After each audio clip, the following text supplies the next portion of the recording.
기도드립니다. 아멘. 제가 부교역자 때 인천 어느 교회에서 사역을 했습니다. 인천으로 가는데 그 교회는 성미를 거두어서 교역자들에게 예, 드리는 교회였습니다. 그래서 성미가 있었는데요. 이 순서대로 돌아가면서 교역자들이 받는데 제가 받을 차례가 됐습니다. 제가 성미를 한 꾸러미를 받습니다. 그런데 그때는 제가 차가 없었어요. 그래서 차가 없어서 전철로 인천까지 이렇게 왔다 갔다 출퇴근하던 때였는데 이거를 메고 쌀푸대를 메고서 전철 타면 참 눈치가 보이죠. 예, 되게 힘도 들고 어려울 것 같은 거예요. 그래서 차를 빌릴 때까지 조금 사무실에다가 놔두자. 그러고선 교육자실에다가 놔뒀습니다. 그때가 겨울이었고요. 보일러가 따뜻하게 돌아가던 때였습니다. 거기다 두고서는 이게 한참 까먹었어요.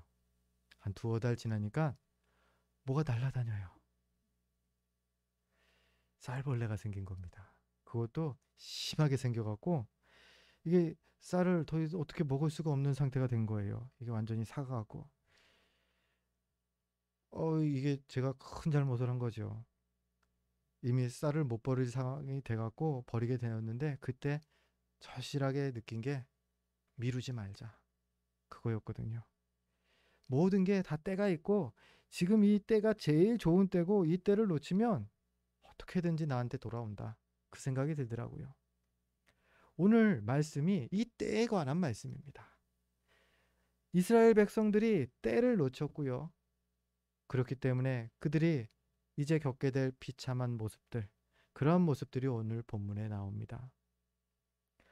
지난 시간에 우리가 살펴봤던 내용이 처음 가나안 땅으로 하나님께서 이스라엘 백성들이 도착했을 때 출애굽하고서 이제 1년 3개월 정도 되었을 때죠. 이제 가나안 땅으로 도착해서 올라가라고 합니다. 그런데 이스라엘 백성들이 그때 불순종합니다. 신명기 1장 21절과 22절에 나오는 내용인데요. 어떤 내용이 나오느냐? 우리가 올라가지 않고 먼저 정탐꾼을 보내겠습니다. 그 땅이 어떠한지를 정탐하고 적들이 어떤지를 정탐하고 그 다음에 올라가겠습니다. 백성들이 그렇게 얘기를 하자 하나님께서 모세를 통해 그것을 허락하십니다. 그래서 12 정탐꾼들이 가나안 땅을 가서 40일 동안 정탐을 하게 되죠. 그렇게 첫 번째로 하나님의 말씀에 먼저 이 브레이크를 한번 걸었어요. 그리고 나선 두 번째입니다. 12 정탐꾼들이 돌아왔습니다. 그리고 10명이 보고를 합니다. 그 땅은 좋기는 한데 적들이 너무 세요. 이길 수가 없습니다. 포기하는 게 좋습니다. 그 말을 듣고 이스라엘 백성들은 그 10 정탐꾼의 말을 동조를 하죠. 그리고 모세와 하나님을 원망하면서 그 약속의 땅 가나안을 포기합니다. 그때 하나님께서 반응하시는 것은 진노의 심판이었습니다.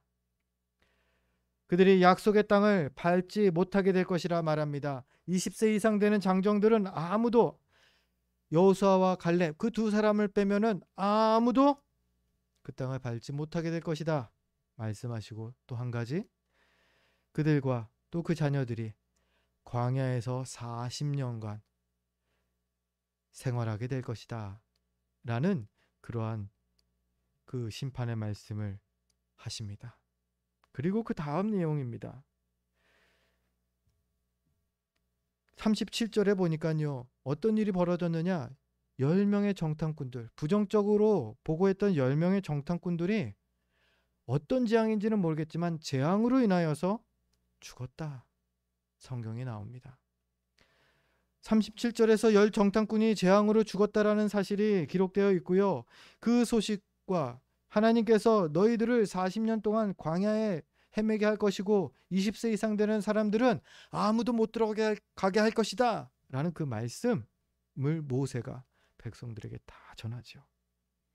이 소식을 들은 백성들은 하나님의 그 엄중한 심판에 대해서 그 10 정탐꾼이 눈앞에 얼마 전까지도 같이 있었던 이들이 죽었다라는 소식에 대해서 두려움을 느꼈을 것이고요.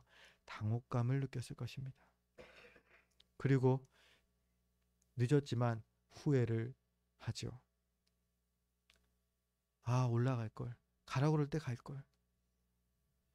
하지만 하나님께서는요, 그들을 용서하지 않으십니다. 이 심판을 취소하지를 않으십니다. 근데 여기서 또 궁금한 게 생깁니다. 주님은 회개하면 어떤 죄든지 다 용서해 주시는 분 아니십니까? 긍휼이 풍성하시고 은혜로우시고 자비로우신 하나님이신데 왜 이 백성들이 후회하면서 우리 이제 올라가겠습니다 말하는데 용서하지 않으십니까?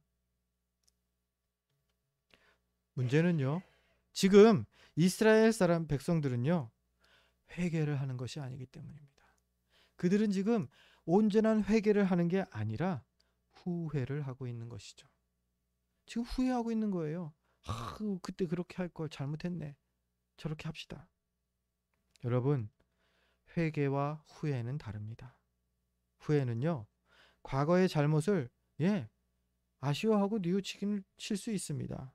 거기까지 하는 거는 회개와 비슷합니다. 후회가.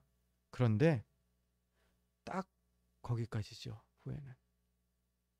회개는 여기서 더 나아가야 합니다. 뉘우침 다음에 행동으로 옮기는 게 포함되어 있어야 한다는 거죠. 사울왕이 거짓 회개를 합니다. 그 장면을 보면요, 아말렉이 이스라엘을 쳐들어오죠. 그리고 하나님께서 사무엘을 통하여서 사울왕에게 명령하십니다. 아말렉을 진멸해라. 그 짐승까지, 그 재산까지 다 진멸해라 명령하셨죠. 그런데 어떻게 했죠? 사울이 자기 임의대로 아말렉 왕을 살려뒀고요. 많은 재물과 또 좋은 짐승들은 다 이게 살려둔 거예요. 그리고 사무엘이 와서 묻습니다. 왜 이렇게 했습니까? 하나님께 드리려고요. 아각을 사무엘이 불러서 사무엘이 사울왕 앞에서 아각을 죽입니다. 왜요? 하나님께서 죽이라고 하셨으니까요. 근데 사무엘이 그 모든 것을 다 하고서 사울왕에게 말합니다. 순종이 제사보다 낫고요. 그리고 당신의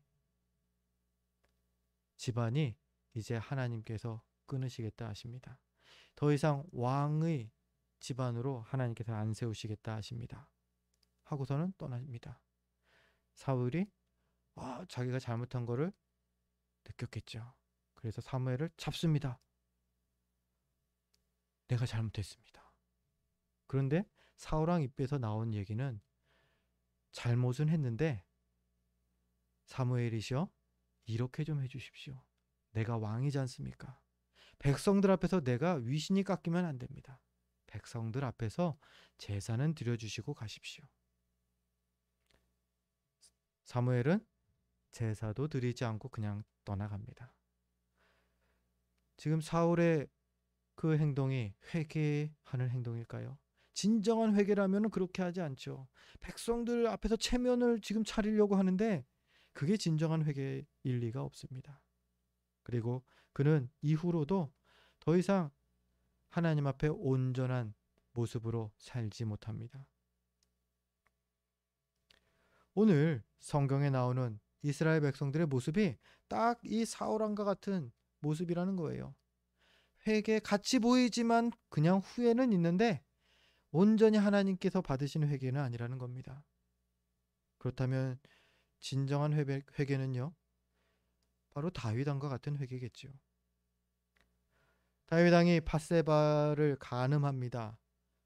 음행의 죄를 저지릅니다. 아주 큰 죄를 저지릅니다. 거기서 멈추지 않고요, 충신 우리아를 죽게 하는 살인죄까지 저지릅니다. 그리고 다윗 왕은 그렇게 떳떳이 한 1년가량을 계속 살아요. 그러다가 나단 선지자가 찾아오고 다윗에게 꾸짖습니다. 당신 이런 죄를 졌습니다.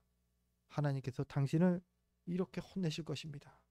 그때 다윗의 반응은 그 자리에서 엎드려 눈물을 흘리며 회개했다라는 것입니다. 그 기도가 얼마나 간절했던지 하나님께서 그 다음날 선지자를 보내서 하나님께서 당신의 죄를 용서하시겠다 말씀하십니다. 그 용서를 약속하죠. 다윗은 온전한 회개를 하나님께 드렸기 때문인 것이죠. 두 왕이 같은 그 잘못을 했고 그 다음에 그것에 대해서 하나님께서 책망을 하셨는데 한 사람은 용서받고요. 한 사람은 용서를 받지 못합니다. 그게 회개와 후회의 차이였던 것이죠. 우리도 그렇지요. 살다 보면요. 의도했든 의도하지 않든지요. 죄를 짓습니다. 뭐 다윗 왕도 죄를 지었는데요. 그럴 때 거룩한 성도는요. 후회가 아니라 회개를 해야 합니다. 하나님, 이거 할 테니까 저희 이 잘못한 거 용서해 주세요. 여러분, 이거는요 절대 온전한 회개가 될 수가 없습니다. 이거는요 벌 받는 것에 대해서 하나님과 협상을 하는 거예요. 하나님, 저 이거 할 테니까 죄는 좀 줄여주시고요. 요 죄는 제가 요 정도는 받겠습니다. 이게 회개의 자세입니까? 아니요. 다윗은 그러지 않았습니다. 오히려 사울 왕이 그랬죠. 진정한 회개는요. 먼저 죄가 죄인 줄 의식하는 거, 거기서부터 시작하겠죠. 내가 이거 죄를 지었구나. 그 다음은요. 그 죄에 대해서 뉘우쳐야죠. 잘못했구나. 내가 그걸 정말 잘못한 것이야. 여기서 멈추면 앞서도 말씀드렸다시피요. 후회하고 똑같습니다. 그 다음이 있어야 됩니다. 변화가 있어야 됩니다. 다시는 죄로 돌아가지 않겠다라는 결단이 있어야 되고요. 그렇게 할 수 있도록 성령님 나를 도와주옵소서. 성령 하나님을 항상 구해야 한다는 겁니다. 그런데 지금 이스라엘의 모습은 어떻습니까? 자신들의 불순종에 대해서 회개하는 것이 아닙니다. 이건 그냥 잘못된 선택을 했던 일에 대해서, 과거의 일에 대해서 후회하고 다시 그 후회하는 행동을 하는 거예요. 그러고 나니까 여러분 이런 말, 그 생각도 들 수 있어요. 아니, 행동하지 않았어요? 지금 올라간다고 하지 않았습니까? 여러분, 지금 이거는요 하나님이 이제는 올라가지 마라 라고 했는데 지금 억지 쓰면서 올라가는 거예요. 아니요, 아니요, 아니요. 지금 제가 올라갈 테니까 이전에 그 죄들 다 취소해 주세요. 이 벌들 다 취소해 주세요. 지금 억지를 쓰고 있는 거예요. 이거는 후회가이지 회개가 아닙니다. 또 한 번의 불순종을 하고 있는 거예요. 이들은요 이번에도 뭐가 순종인지는 관심이 없습니다. 어떻게 하는 게 순종인지는 관심이 없고요. 그냥 자기들이 좋을 대로 가나안과 싸우겠다라고 하는 것입니다. 그리고 음식에 유통기한이 있듯이요. 순종에도 분명한 때가 기한이 있습니다. 전도서 3장 1절에서 3절에 때에 대해서 우리에게 말합니다. 주보를 참고해서 우리 같이 한번 읽어볼까요? 전도서 3장 1절부터 3절까지의 말씀 함께 읽습니다.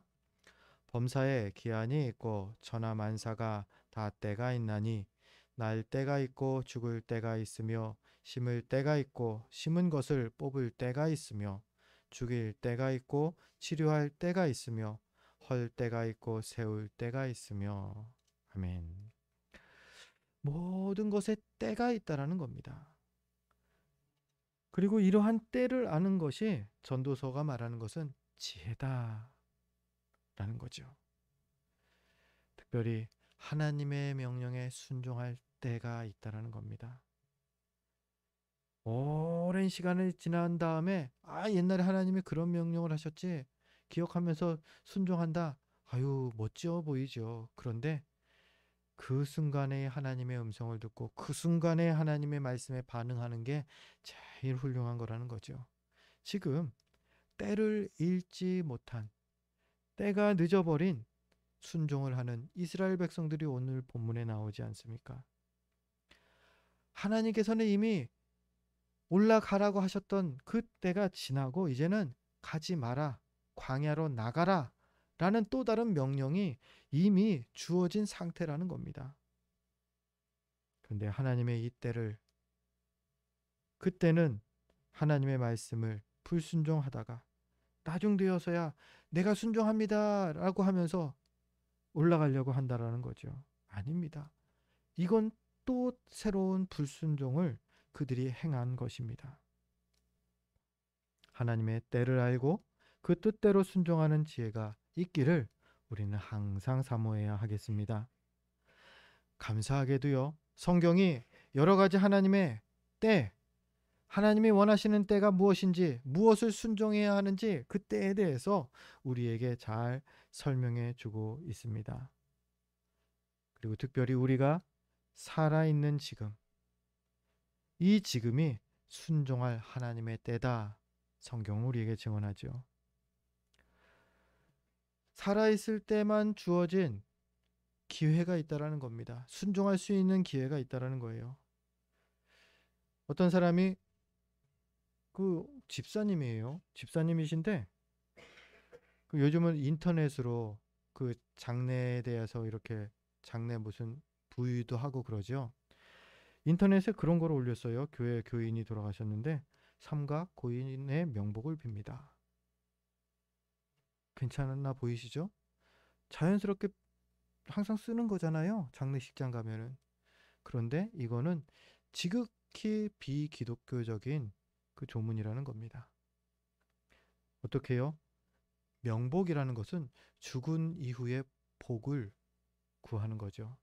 죽었지만 저승에서 복이 많기를 바랍니다. 성경적이지 않습니다. 저승에서 복 받으세요. 이거는요. 기독교적인 그게 아니라 뭐 불교나 뭐 다른 데에서는 이런 게 있나 봐요. 예. 기독교에서는 이 고인의 명복을 빌면 안 됩니다. 주님의 위로하심이 함께하기를 바랍니다. 라든지 그러한 그 유족에 대한 위로의 말을 하는 게 그게 그 기독교적인 장례 인사입니다. 자, 고린도후서 6장 2절이 이것이 잘못되었다라는 걸 증명해요. 고린도후서 6장 2절에 이렇게 기록되어 있습니다. 보라, 지금은 은혜 받을 만한 때요. 보라, 지금은 구원의 날이로다. 언제가 은혜를 받고 언제가 그 복을 받고 언제가 구원을 받는다고 합니까? 지금이요. 지금 우리 생전에 그것이 그 기회가 주어진 것이지 죽은 이후에 죽은 자가 구원을 받는다? 아니요. 성경에 그런 얘기가 없습니다. 죽어서 구원을 받게 되는 거 없고요. 죽어서 은혜를 받는다? 없습니다. 살아있는 동안 이 땅에서 주님께서 살아있는 산자들에게 베푸시는 그 은혜가 구원의 은혜인 것이고요. 은혜를 베푸시는 그러한 또한 때인 것입니다. 기억하시기 바랍니다. 구원의 복도요. 또 은혜의 복도 이 땅에서만 기회가 있는 것입니다. 구원 받을 만하고 은혜 받을 만하다. 그게 바로 이 땅에서 우리가 하나님의 말씀에 순종할 때. 그럼 뭘 순종해야 될까요? 예, 회개입니다. 회개할 때에 하나님께서 우리에게 은혜를 베푸시고요. 구원을 베푸시죠. 이스라엘의 이 거짓 후회가 아니라요. 참된 회개, 진정한 회개를 말하는 것입니다. 이 회개도요. 살아있는 동안에만 가능하다. 성경이 말하죠. 죽은 사람이 회개한다. 그러면 죽은 사람도 천국 갈 수 있는 거예요. 그걸 허용하지 않았죠. 예수님께서 이것을 비유로 우리에게 잘 말씀해 주셨습니다. 부자가 있고 나사로가 있죠. 부자는 이 땅에서 호의호식하면서 살다가 죽습니다. 나사로는 이 땅에서 거지로 살다가 죽습니다. 근데 나사로는 천국에 가고요. 부자는 지옥에 갑니다. 그리고 부자가 말합니다. 미리 얘기해 주시지. 그랬으면 제가 이렇게 살지 않고 잘 살았죠. 믿음으로 잘 살았죠. 그때 베드로가 예수님께서 말씀하죠. 베드로가 와서 부자에게 설명해 줍니다. 살아있을 때에 기회가 있는 거다. 더 이상 너에게는 기회가 없다. 말씀하시죠. 그러자 부자가 또 한 번 요청합니다. 그럼 내가 회개할 기회는 없더라도 내 가족들에게 회개할 수 있는 기회를 주세요. 저 나사로를 보내십시오. 보내주셔서 그들에게 전해주세요. 또 이렇게 얘기하죠. 안 된다. 살아있는 자들에게, 선지자와 그러한 그 이들이 이미 내려가서 복음을 전한다. 그들의 말을 듣고 구원을 얻는 거지. 천국 간 사람이 다시 와서 그 전하는 것은 안 된다라고 이 베드로가 말하게 되는 것이죠. 예수님께서 이 비유를 말씀하시는 그 목적이 보이십니까? 의도가 구분이 되어 있다라는 거예요. 산자와 죽은 자가. 살아있는 때에 회개도 가능한 것이고요. 살아있는 때에 전도도 할 수 있는 겁니다. 우리 천국 가서는 전도하고 싶어도 못해요. 왜요? 여기 다 천국에 있으면 다 예수님 믿는 사람들인데 누굴 전도합니까? 지옥 가서 전도도 못하고요. 이 땅에 다시 내려와서 전도도 못하는 거예요. 살아있는 동안에 열심히 하시기 바랍니다. 또 이 땅에서 지금 우리가 어떤 순종을 해야 할 때이냐? 바로 성장입니다. 베드로후서 3장 18절인데요. 우리 주보를 보면서 이 3장 18절 말씀 같이 읽겠습니다. 오직 우리 주 곧 구주 예수 그리스도의 은혜와 그를 아는 지식에서 자라가라. 그 은혜와 지식에서 어떻게 되라고요? 자라가라고요. 멈춰 있지 말라고 하십니다. 멈춰 있는 건요 불순종입니다. 여기까지만 할게요. 베드로가 그렇게 말하죠. 예수님께서 변화산에 올라가셔서 모세와 엘리야가 내려왔습니다. 세 분이 같이 대화를 나눕니다. 그것이 너무나 감동적이었던 베드로가 그 모든 장면이 끝난 다음에 예수님께 말합니다. 주님, 제가 초막 셋을 여기다 짓고 주님을 위하여, 모세를 위하여, 또 하나는 엘리야를 위하여서 여기서 제가 초막을 짓겠습니다. 예수님께서 어떻게 하시는지 아세요? 답도 안 하시고 그냥 가셨어요. 성경에 보면 그러한 베드로의 말에 대해서 예수님께서 어떤 반응을 안 하신 걸로 보여요. 그리고서는 그냥 내려가십니다. 멈춰 있는 것.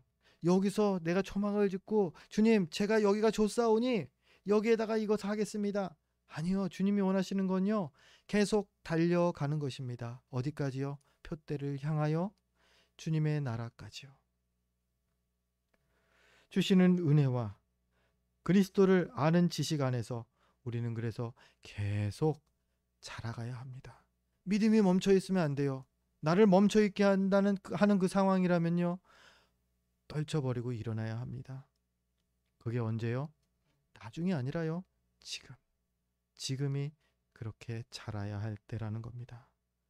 그리고 이 말씀대로 자라가는 게, 우리 믿음이 자라가는 게 순종인 것입니다.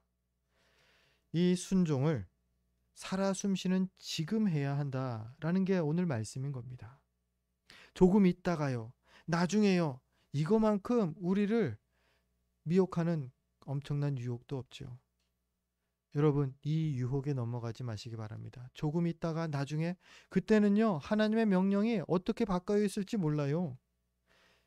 지금 주신 명령에 지금 순종하는 것, 그것이 하나님께서 제일 기뻐하시는 온전한 순종인 것입니다. 오늘 이스라엘 백성들을 보면 아시지 않겠습니까? 때늦은 순종을 합니다. 그 백성들이 40절을 보니까 이렇게 고백하는데요. 40절입니다. 보소서 우리가 여기 있나이다. 우리가 여호와께서 허락하신 곳으로 올라가리니 우리가 범죄하였음이니이다. 자신들이 잘못한 걸 다 압니다. 자기들이 범죄했다는 걸 알고 그러니까 우리가 올라가겠습니다 말합니다. 그런데 때늦은 순종, 이것을 모세가 어떻게 말합니까? 41절에서 어찌하여 이제 여호와의 명령을 범하느냐? 순종이라고 잘한다 칭찬하지 않고 있다라는 거예요. 혼나고 있습니다. 야, 너희들 지금 또 불순종한다 라고 말하는 것입니다. 그러면서 42절을 보니까요, 모세는 백성들이 가나안과 싸우려고 싸우려는 이 행동이 불순종일 뿐만 아니라 하나님께서 함께 계시지 않는 전쟁이다, 싸움이다 라고까지 말합니다. 실제로 44절로 내려가 보니까요, 거기에서도 보면 모세와 하나님의 임재를 상징하는 언약궤, 이것은 진영에 그대로 있었다 언급하고 있죠. 예, 하나님이 함께하지 않는, 하나님의 임재를 상징하는 언약궤가 항상 이 가나안 전쟁, 정복 전쟁에서 항상 함께 했었는데 이 첫 전쟁에서는 함께하지 않았다라는 거예요. 왜요? 하나님께서 함께하지 않는 전쟁이기 때문에. 한편 전쟁에 나간 백성들은 모세의 말대로 패하게 됩니다. 주님이 함께하지 않으시는 전쟁이었기 때문에 말이죠. 정말 통감하게 되는 게, 이 설교 목사님들 만나면은 그 대화 내용 가운데 토픽이 몇 개 딱 정해져 있어요. 그 중에 항상 고정적인 토픽이 설교 얘기예요. 설교가 너무 준비하는 게 힘들다, 이렇게 힘들고 막 그러면서 또 얘기 나오는 게, 준비를 제가 참 부족하다 생각했는데 성도들이 은혜를 받더라. 또 반대로 또 준비 열심히 했는데 성도들이 아무 반응이 없더라. 그래서 결론은 도저히 어떻게 은혜를 끼치는지 모르겠다. 이게 우리 목회자들이 만나서, 목사님들끼리 만나서 하는 얘기가 이거예요. 어떻게 해야 은혜 받는 건지 모르겠다. 아니, 정확히는 알죠. 그런데 내 방법으로, 내가 내 능력으로, 내 지식으로는 할 수 없다라는 거죠. 뭐죠? 바로 하나님께서 함께 계시는 설교, 주님의 임재하심이 있는 설교가 은혜스러운 설교다라는 거죠. 주님이 함께 계시면요, 뭐 설교뿐만이겠습니까? 예배가 그렇고요. 우리의 매일의 삶 가운데에서, 영적 전투 가운데에서 그 모든 것들이 다 동일하지요. 주님이 함께 계시면은 승리하는 것입니다. 우리가 처음에도 인사를 그래서 항상 그렇게 나눕니다. 하나님이 우리와 함께 계십니다. 임마누엘의 하나님이시죠. 왜요? 그거면 다 전부기 때문이에요.